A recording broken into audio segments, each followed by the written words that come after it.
Here we go.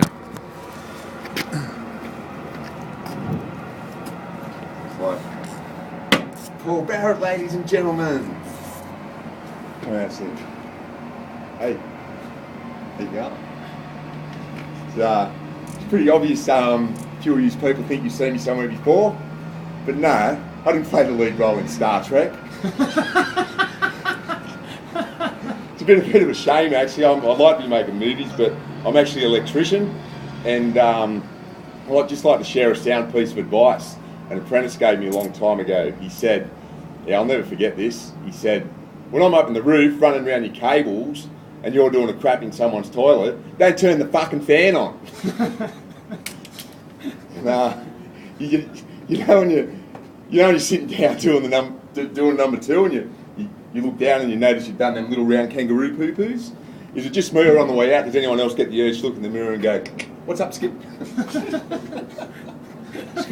Speaking of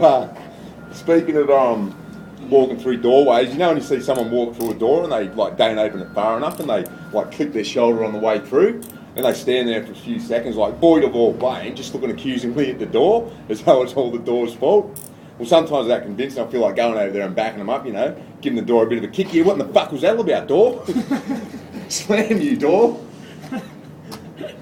And another bit of advice, if you're working in a job, where you're not getting the kudos you think you deserve, well, what you do, or what I do, I go and write "fuck you're good" on the dunny wall. Then every time I take a piss, I stand there going, "Yeah, I know."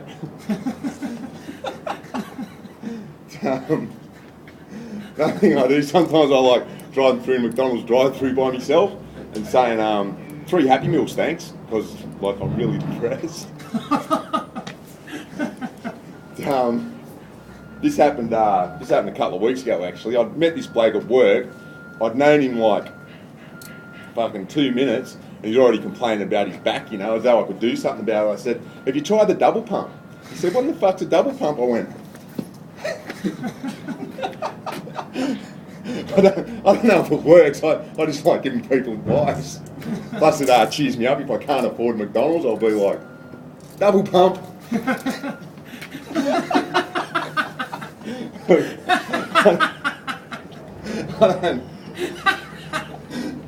I don't want to be too critical, it's not up to me really, but I just thought the first double pump was a bit funnier than the second double pump. I'll give you an action replay.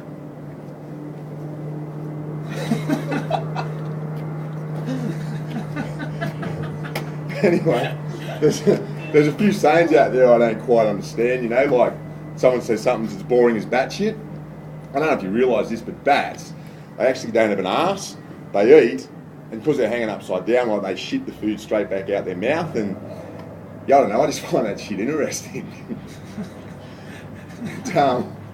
When someone will say, look, I wouldn't know Andy from a bar of soap, straight away I'm like, oh yeah, because Andy's a real common name for a bar of soap, you could tell the difference, Give Andy a lick, bit salty, right? You lick a bar of soap straight away, oh, you're not fucking Andy. You can fucking tell the difference. You spit on a bar of soap, give it a bit of a rub, you get suds, right? You try doing that to Andy, Andy's punching you in the fucking face. Or, I'm just saying, if you walked into your bathroom and poor old Andy, due to his, identity crisis, he'd hung himself on your, shower head, I'm pretty sure the first thing that popped into your head wouldn't be, oh, cool, soap on a rope. You can tell the difference. Or someone says something's as weak as piss. I don't know, I just couldn't imagine myself taking a little sip of urine and going, oh, it's a bit weak. Any chance to make my next glass of urine a little stronger? I don't know if that happened to you guys, but when I actually use one of my own sayings, I get a bit paranoid. I think that someone's going to steal it and use it for themselves. So what I do, I tack a bad saying on the end of it, so they just remember the bad one and forget my good one. For example, we'll be at work and we can't find the right gear for the job, right? And I'll be like, looks like we're going to have to MacGyver the fuck out of this. And then I'll panic. And I'll be like, this must be what a pedophile feels like on a retirement village. It's like, give me something I can use.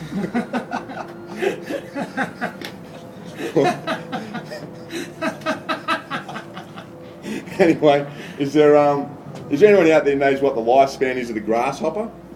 No. because I've got one at home. He's been hanging around for ages. So I actually rescued him. These bull ants jumped him a while back, and before I could jump in, he lost his 2 back legs before I could like jump in there and like break it up. And he's been hanging around my joint for months, you know.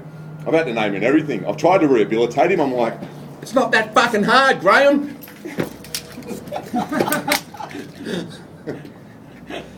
Oh, I nearly jumped on them. And yeah. Anyway, that'll do me. Not bad, boy. You get the last, I reckon, mate.